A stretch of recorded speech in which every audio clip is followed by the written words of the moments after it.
sabe me dizer por que a fogueira faz parte das festas juninas?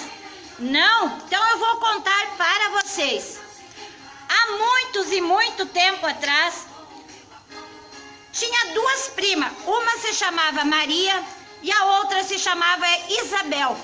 As duas estavam grávidas. O bebê da Maria se chamaria Jesus e o da Isabel se chamaria João Batista.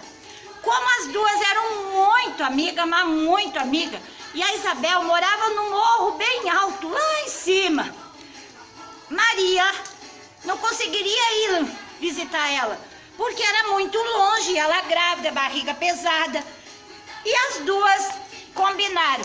Então Isabel disse para Maria: Maria, então vamos fazer assim, quando o meu bebê nascer, que ele ia nascer antes, quando o meu bebê nascer, que vai se chamar João Batista, eu lá no alto da montanha vou fazer uma fogueira.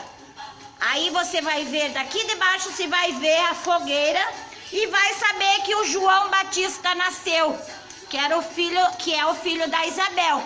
E Maria, mãe de Jesus, ficou bem feliz. E assim aconteceu. Quando João nasceu, a Isabel fez uma fogueira lá em cima da montanha e a Maria soube que foi João Batista que nasceu. Por isso que hoje, até hoje, nas festas juninas, nós acendemos a fogueira igual aqui que a prof fez na minha casa, aqui no meu sítio, beleza?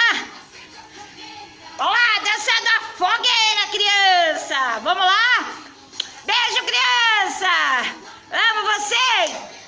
Fique com Deus!